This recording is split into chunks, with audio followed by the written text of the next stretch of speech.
There's a phrase that I think, especially as investors, but really anybody that has any level of risk in their life, which is pretty much everybody, this term that if we could truly embrace this, and I think those investors that you're talking about who seem like they're like, this is the best year I've had, things are going great.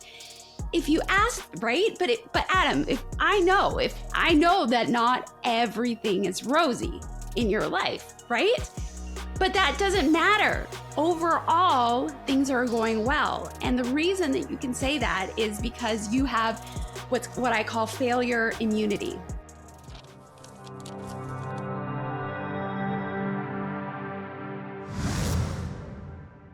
Welcome back to the Seven Figure Flipping Podcast. I'm your host, Adam Whitney, and today I have with me the one and only Dr. Sheri Fluellen. Yay! Welcome to the show. Thank you.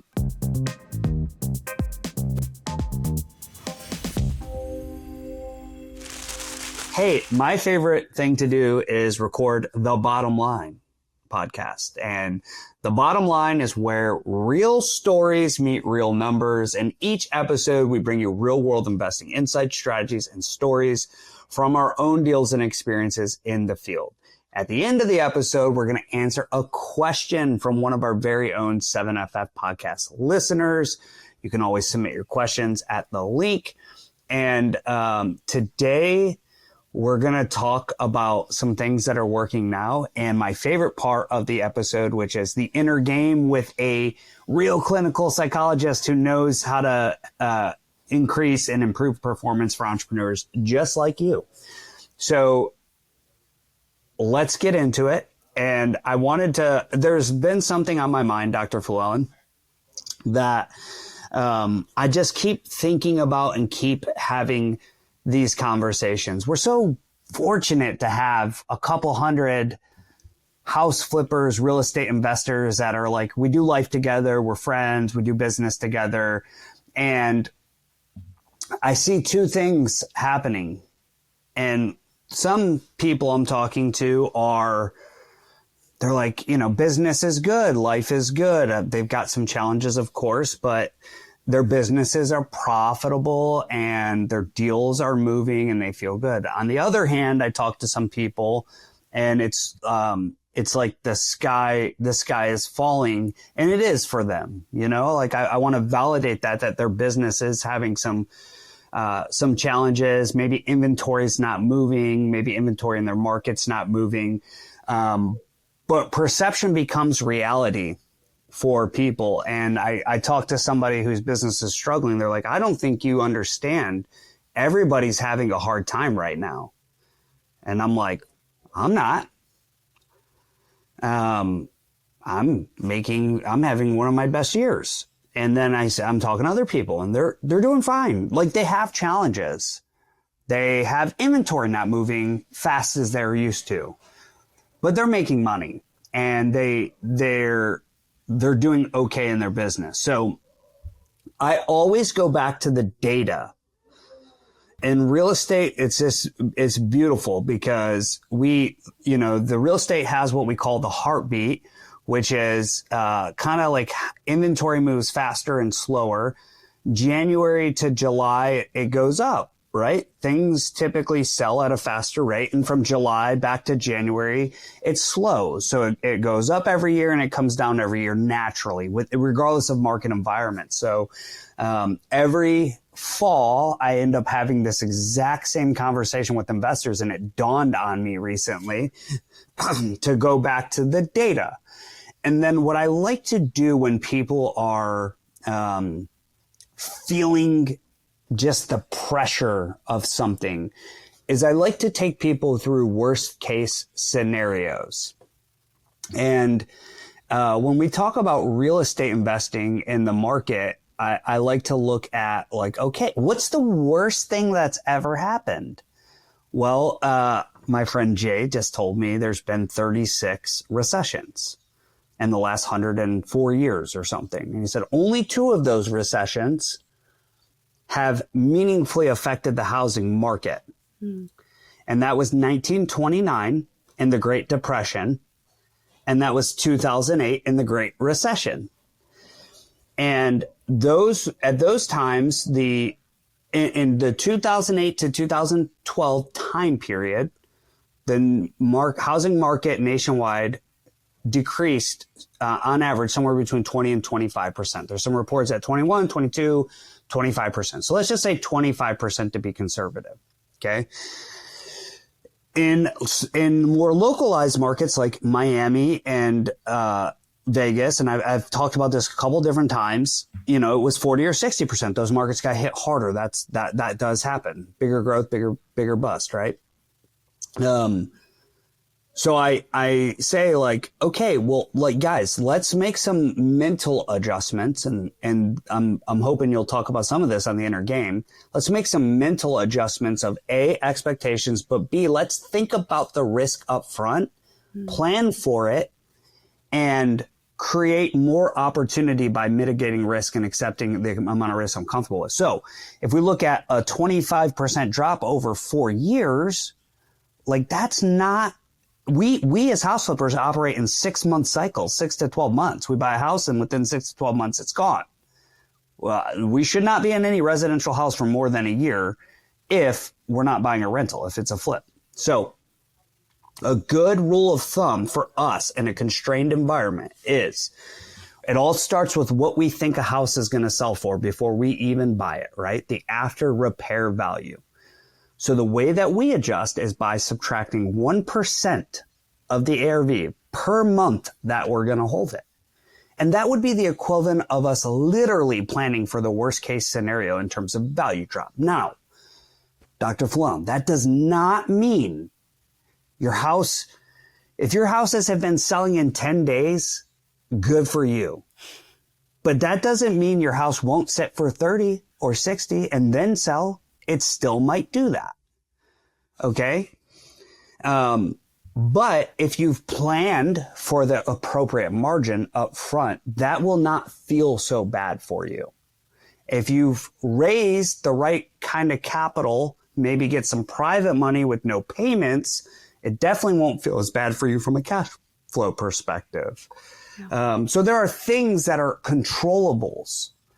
And look, you may be in the middle of learning this lesson and it's okay. Guess what? We all go through a constrained time in our business. So what's working now is people who are looking at the data and they have a good understanding of their market.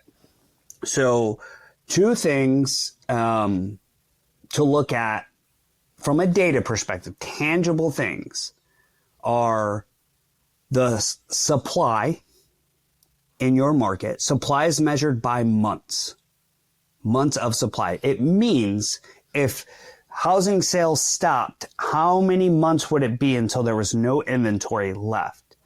A balanced market is considered 6 months. Anything less than 6 months is a seller's market. Anything more than 6 months is a buyer's market. Okay, so watch supply and plan for that market you're in. The markets, it's usually either easy to buy and hard to sell, or hard to buy and easy to sell. It's very seldomly easy to do both, right? So just understanding the data in your specific localized market will give you so much, you will feel so much better about what you're doing and how you're executing. And then, Jay actually brought this point up to me, which I want to say it again, depending on when these podcasts come out, but I think it's so smart, and it kind of leads to what it means to be a professional investor.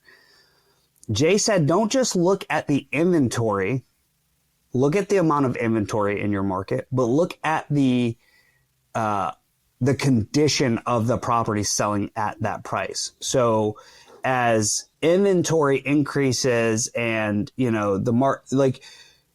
the inventory is increasing, it's not transacting, it's because there's distress in the marketplace. Whether it's in the economy or in the housing market, there is distress, which means that when there's distress, things don't necessarily need to be the HGTV rehab. You should be watching your market and your comps all the time. If I own a house right now and I'm going to go into a rehab, like every day I'm looking at what's transacting in that subdivision, in that zip code to see, wow, that house isn't even fixed up and it sold in 10, like there are just, that's like how nuanced you want to get with that. And here's the big takeaway. And I think it was in July or August, we were in Park City, 7-figure altitude event. And I was talking to Daniel Puz from the Vegas market, and Puz is brilliant. Like he's a brilliant mind. Like he's an agent. He's good on the retail side. He's been flipping hot. Like the guy knows what he's doing locally. He's like brilliant. And he made this pivot in his business to doing wholesales, meaning I buy a house, I make sure it's financeable. It's a clean up, clean out list type thing. If it needs a roof to get it financed, like you put a roof on it, that kind of thing. So like I buy it, do very little, do the minimal amount of stuff I have to do to get it to sell, put it on the market and sell it. Now he's been doing that and his business has been way better this year. And that leads me to the point of this. So you track the supply and you track the inventory, the condition of the inventory. The point of this is the real professional investors give themselves multiple exit strategies. They have the ability to look across multiple scenarios and make the best decision for their business on that house. So, do I wholesale this property? Do I wholesale this property? Do I just do a light term, maybe a little more than a wholesale flip? Or do I go full on? Like, is my market competitive in the sense that I have to be the most attractive house and the best priced house no matter what? And it's got to be to the nines on the rehab. But having all those options. And then if you're in a market that allows you to refinance into rentals, like, wow, what a superpower that is. Like, I know, Sheri, for you, you're in Missouri and it's one of your markets. That's a great rental market. So like, even if you mess a flip up, your worst case scenario is probably going to be that you own a rental that cash flows. Like, are you kidding me? We're actually we're closing crazy. on a property Tuesday. That is a flip that we couldn't sell. And so now we have a tenant that's moving into it next week. So we literally just did that, or in the process of it. Wow, Sheri, I'm so sorry that you had to add to your net worth and you've got a rental that 100 years of data tells you will go up with inflation over time. Somebody is paying down the debt on that house for you. I feel so bad for you. Thanks, Adam. I appreciate your sympathy. Okay, so guys, my big takeaway for what's working now is the people who are winning in today's like tough market, the constrained market that we're in, are professionals. They pay attention to the data. They have multiple options to them. And that's what we do. I know a lot of our investors are doing that. And that's what I would tell you to do. Now, if you're just starting out, like you got to master something, you got to get some experience. And if you're just starting out, your goal really is to make sure you don't lose money on your first deal. Okay. Just make some money, because the deal itself is not the most important thing. It's the belief change. And it lets you open possibilities to your mind. So I'll stop there, Dr. Flellan. I don't know if you have any comments on that, or if you want to talk about the inner game with some of that. I will. There's a phrase that I think, especially as investors, but really anybody that has any level of risk in their life, which is pretty much everybody, this term that if we could truly embrace this, and I think those investors that you're talking about who seem like they're like, this is the best year I've had, things are going great. If you ask, right? But Adam, if I know that not everything is rosy in your life, right? But that doesn't matter. Overall, things are going well. And the reason that you can say that is because you have what I call failure immunity.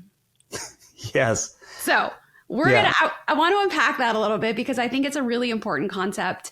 And so I'm going to talk a little bit about the concept, but I want to also then talk about two practical things that whoever's listening, our listeners, as well as both of us, can do to increase our failure immunity. Now, what I mean by failure immunity, if you think about getting a vaccine, what are they actually doing? It's not that you won't or can't ever get those germs or that strain of virus in your body. No, it's actually that you have it, but it doesn't affect you. So failure immunity is where you do and are going to experience failure, but it's not going to affect you. It's like, you're not going to get the full, it's not going to take you down. It's not going to kill you. So that's what failure immunity is. We all fail every day. I fail every day at hundreds of times every day. Even when I don't realize I'm failing, I'm still failing in so many different ways. Choosing the wrong foods because it's not as healthy for my body, or, sleeping in and failing on a commitment I made to the gym, every day. So as real estate investors, is it really reasonable for us to expect to not fail in a journey that is so much more challenging than just living an everyday existence? So of course, we're going to fail. Like that is a given. Hey, I love this. Failure immunity. Oh my gosh, I'm stealing that. That is so good. Early on, years ago, starting here, it all felt like there was always friction. Like everything felt harder, like almost like I'm running with weights on my ankles and in heavy boots, and I'm running in the mud, and it's just like, ick. Oh, like basic training all over again. Everything feels hard. Everything feels hard. But what's crazy is over time, I'm doing that, and then all of a sudden I'm becoming conditioned, and now my legs are moving faster, and it's the same conditions. I'm still in the mud. I still got the boots on. I still got the ankle weights on, but I'm getting faster. Yeah. And I'm getting better. And the things that felt heavy and frictional before don't feel that heavy to me. And I'm like, oh, it's why people get frustrated with my optimism sometimes. I'm like, what do you guys talk about? Everything is fine, right? Is it fine, or have I improved my skill, my conditioning? Have I built more resilience? I think, I love the term failure immunity, right? Like you're going to experience it. But what does that do for you? Like, what does that do for you, Dr. Flon? Like, do you build a resilience? Is it really getting easier, or are you just getting better? Are you getting calluses and now it's like you're conditioned? How does that work mentally? It's really a both and. The more that we fail and we have the mindset that this is normal, so it's really about normalizing the experience of failing. So if I fail and I expected that I'm going to fail, it doesn't hurt so bad. And it's just part of the journey. So I was thinking about this related to, let's talk about Apple, the big conglomerate that makes all the cool phones that, I got one on my desk too. In fact, I'm on a Mac right now. So Apple, they are very, very, very intentional about their product development and prototyping, but the public doesn't know this. You don't get a beta version. You may get the beta software, but you don't get a beta version of the iPhone. They get all that stuff figured out behind closed doors with, their staff trying to get all these things figured out. So once we see the product, it is as good as they can make it reasonably within a reasonable amount of time. It's as good as they can make it. But as investors, we don't have the luxury of prototyping behind closed doors. We're actually prototyping in front of the world. And I think that's part of the challenge, is that we let it go to our self-esteem, our ego. We get embarrassed, we get ashamed, and then we start to think, well, maybe this says something about me. Maybe I shouldn't be doing this. But it's not saying, it's not a verdict. Like your failure. So for example, there have been a few flips last year and even one this year that we didn't make any money. And there have been a couple that we had to bring money to. And yeah, okay, Adam's raising his hand too. It's happened many times to me. Yeah. So I could let that be a verdict in my life that tells, like a judge saying, you lost money, you're a failure, you shouldn't have done it. I could let myself think that. Or I could choose to have the mindset that this is part of the journey. Failure is normal. This is to be expected. But not just staying with this is to be expected. This is where Adam's dogged determination with data Did you like all those D words? Love it. Thank Love you. it. Love alliteration. That's where this comes in, because you don't just we don't want you just to expect to fail and that's going to be the existence for the rest of your life. It's a both and. When you had asked about, well, are we building calluses or are we actually learning? It's both. And how we do the both part of it is that we recognize that the failures are data points. They're an opportunity for us to get feedback, to learn how to do things a little bit different next time. That's part of what I love about being in a community, because this is really hard. By my own personal experience, it's really hard to analyze. I almost said psychoanalyze. Gosh, that's where my psychology. I was like, okay, you could psychoanalyze your deal, but to analyze it, what went wrong? Where did I ignore risk? Where did I not give as much attention? It's so helpful to do this in a community when you have people that aren't affected by your quote unquote failure, to be able to give you feedback. And I had one last year as an example. We bought this house. We renovated it. It was a super cool house, very unique floor plan. Not a unique, it's going to be hard to sell unique. It had this balcony on the second floor that was super cool. And we made this amazing master suite that took up the entire second floor. It was really awesome. And I had expected that the comps justified a $395 sale price. So that's what we listed at. Months later, we sold it at $345. That's a $50,000 decrease, which was all of our profit and then a little bit more. And I'm like, but this house is amazing. Well, what happened? I did not pay attention to the fact that there was a trailer park a few blocks away.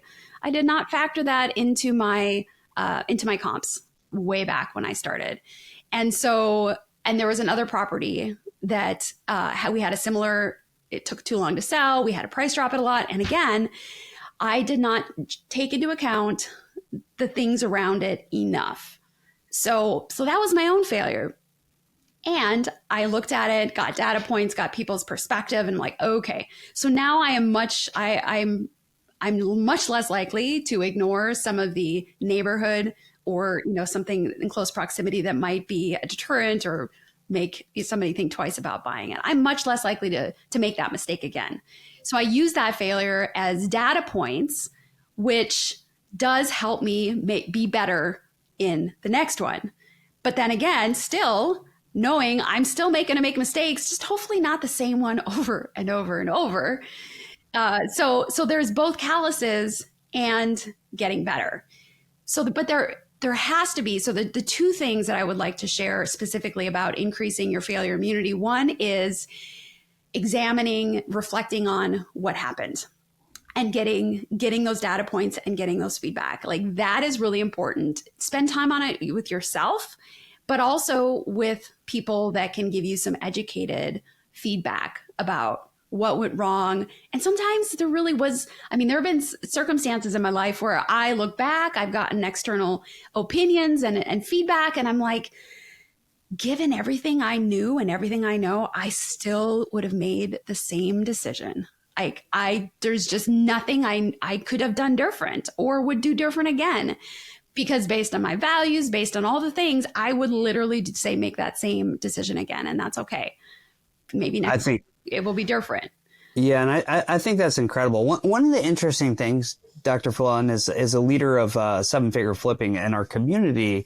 One of the biggest things I see inside these communities is, and we've got a lot of really humble, I call them silent professionals. They're real operators. They're not social media people. They're not selling products. They're doing real estate, right? Yeah. They're we have just a very good, high value, high quality family, faith, and legacy driven community. And it really does stand out. I think people say that to me all the time when they get exposed to our friends, and, but the risk is, even though our people are like that, probably more than anywhere you'll find, there's this, we put this pressure on ourselves. We don't want to let other people down. We feel like, we start to have trouble and challenge and we go quiet.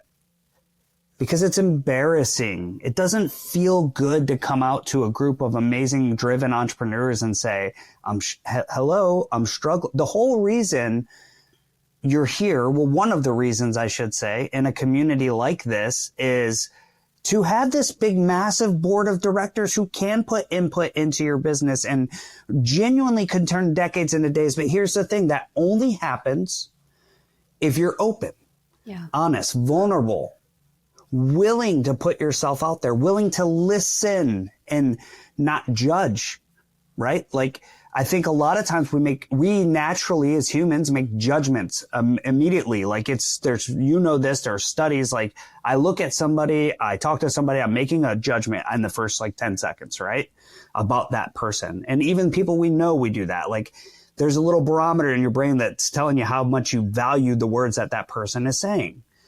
And if you can fight that urge, if you can just listen to the words somebody is telling you, no matter who they are, where they're at in the country, what kind of business they're running, they all have had experiences, and many of them have had experiences that we may not have had. Yeah.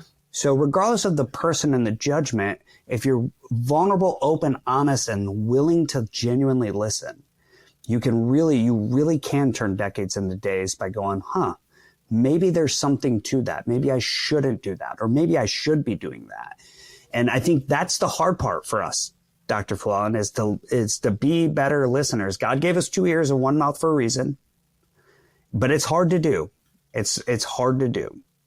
I love that perspective. And we can all think of people that we have respected.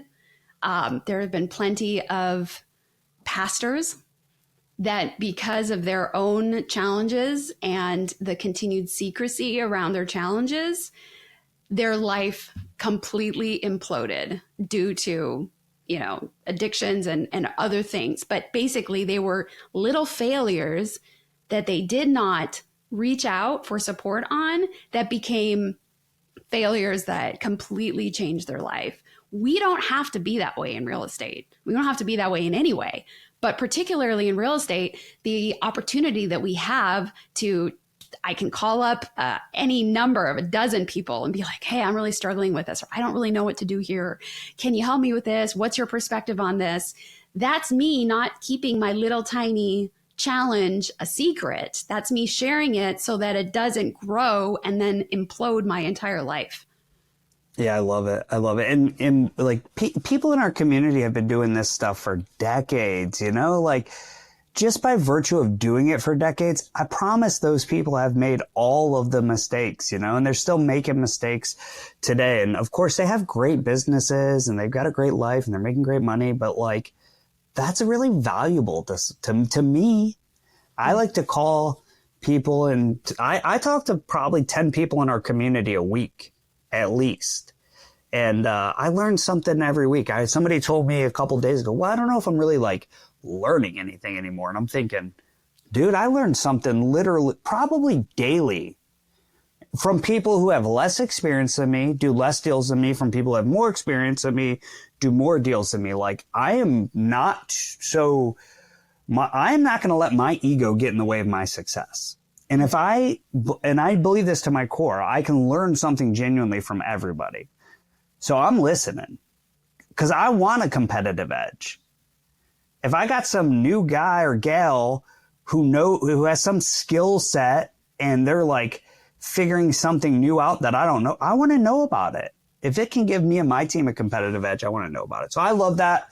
The inner game is where the people are made. You're made with the inner game. Yeah. So love it. Such a great perspective. Do you want to see what question we have this week? Absolutely. Hey, Adam, I'm on a pretty tight budget. What's the best way to find off-market deals without spending a ton on marketing? Thanks. Okay, so this week's question is an anonymous listener that says, hey, I'm on a pretty tight budget. What's the best way to find off-market deals without spending a ton on marketing? Dr. Fallon, I'm actually interested in your perspective here. Where do you fall on this? So to me, you either spend time or money. Like it's one or the other. And so what I'm hearing is the money isn't there, but they're going to then typically going to need to spend some more of their own time. So it's kind of one or the other. So honestly, what I think would be, and we've done this and literally did this yesterday with my husband. We were at a different property with a contractor, and the contractor happened to mention, oh, by the way, the people next door told his crew that they were interested in selling. And it's simply go driving and call people.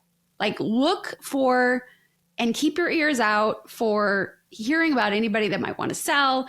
But it's called driving for dollars is the kind of the industry term for that. And it's simply start driving down a street. Look for indicators that a house is in distress or the owner is in distress. But usually it's going to be the house because that's what you're driving by. And so if it's in the winter, it might be that it's vacant. And if it snowed, if it blizzarded like a week ago and there's no shoveling, no tracks, no mailman, whatever, and it looks like it hasn't been lived in for the last week, it's probably vacant. And in the summer, is the grass overgrown, and does it just look like it's not being maintained well? For that and many different ways, just take the address down and then you can go look it up on the tax assessor's website. Who owns that property? And then you can start, legally stalking them to figure out like what is their name you already know their name. You already have their address, but their phone number. There's a lot of different ways to be able to look that up. But that's driving for dollars. That's like an old school basic way when you don't got a lot of money. Yeah, and it's great. And you just go to truepeoplesearch.com and you can look the person up and get their phone number and call those numbers for no cost. Costs you no money. That whole operation costs you $0. The other thing I would tell you is there's this fallacy in the industry. All these coaches and gurus will tell you like the way to get into real estate when you have no money is wholesaling. Well, that's not necessarily true because you, like Dr. Flalen said, you're going to spend a whole lot of time and energy or a whole lot of money to market to get deals. It's actually easier to do real estate. It's not to do real estate, but to get into deals as a flipper. Why? Because you can buy flips from the MLS. You can buy flips from wholesalers. You have an army of wholesalers across the country who are trying to make a living by marketing to and finding off-market deals. We have this thing in seven-figure flipping. We deemed it the black box method because, this technology, this little black box, it just works. We don't know how it works, but it works. Well, we have a whole system around finding deals and systemizing finding deals from wholesalers. Like there's an army of humans out there looking for deals right now that they want to sell to you. Now, you just got to develop skills like evaluating the deal really well, making offers, negotiating, and then you got to learn how to raise money or use hard money. You buy the deal, you get some contractors, you go through the process. And you don't got to spend, you don't need a big marketing budget for that to buy deals from wholesalers. And if you feel some kind of emotion towards buying from wholesalers because you think you can't get a good deal, I would tell you are wrong. That is absolutely incorrect. However, if you don't believe me, that's fine. Go do what Dr. Flalen just told you to do. Go drive down a street, look for a distressed property, boarded up windows or the grass is overgrown or the mailbox is full. Find the seller, give them a call and make them an offer on their property. Like cost you nothing. $0. So there is no reason somebody can't go get their first deal today. We have so many resources, so much access to information. You can do it for $0. You just got to be willing to do the work. Literally, you just have to be willing to do the work that it takes to make the phone call, to do the drive, to write the address down, to go to truepeoplesearch.com, to look them up, to make the phone call. Like none of it is like extremely complicated. You got to be willing to do it though. Okay. Let's go to our final takeaways. Dr. Flalen, what is your final takeaway? God, I am my own client. as a psychologist, as a high performance coach, my mind is the mind that I am the most focused on, maybe secondarily my husband's, but mine is the most. And so even anytime I ever coach or have these sort of conversations where I'm sharing my knowledge and experience, it always, always, always reminds me that I still need to improve in that area as well. And there have been times even in the last month where I know I've had that little feeling in my gut of like, not intuition, not like a that sort of gut feeling, but this feeling of like, oh, this is just, maybe we shouldn't be doing this because it's not easy right now for us. And so I still need to remind myself that failure is part of the journey, that I am to expect it. It's not the verdict. It's not saying anything about me. It's just an opportunity for me to learn, to grow, and to improve. I love that. And you said a term today that I'm going to use, and that is failure immunity. In my mind, like almost another word for resilience. Mm-hmm. Like you create resilience through those experiences where you overcome challenges. And, you and I both have a military background. The military does a great job of creating resilience in young Americans. And that's by putting you through hard stuff. You do hard stuff, and then your thermometer for what's hard just keeps changing. Yeah. And things that used to be really hard are no longer hard. And I think there's a really good correlation to entrepreneurship. Entrepreneurship, you don't, a lot of people talk about coming into entrepreneurship because they want freedom, and what does freedom really look like? And what's in the realm of possibility?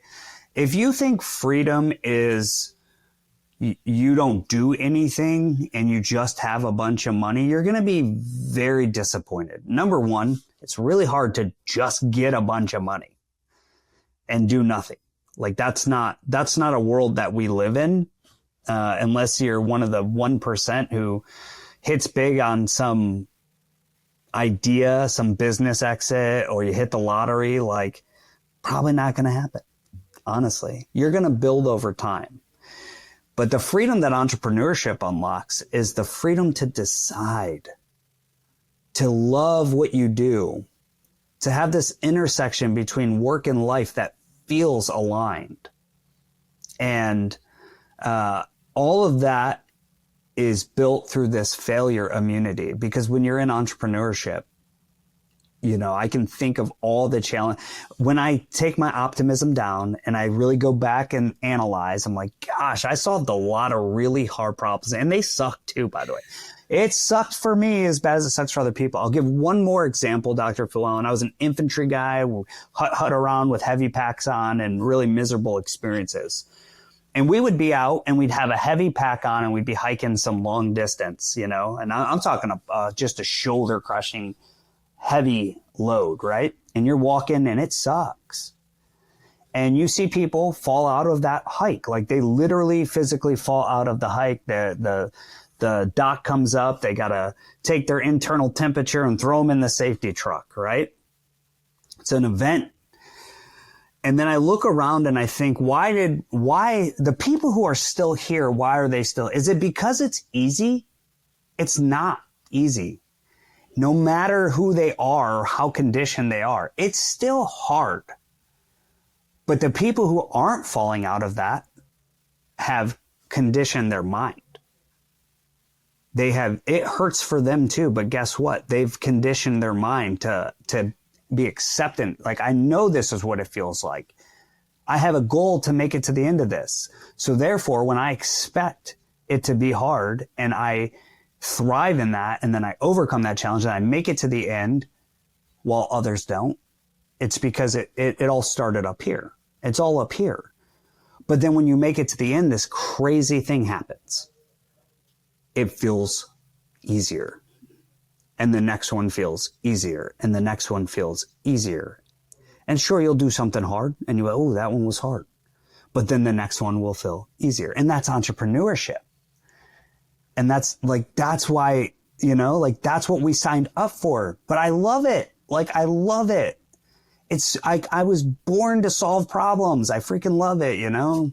So I love this idea, Dr. Falone. Thanks for sharing the failure immunity with me today.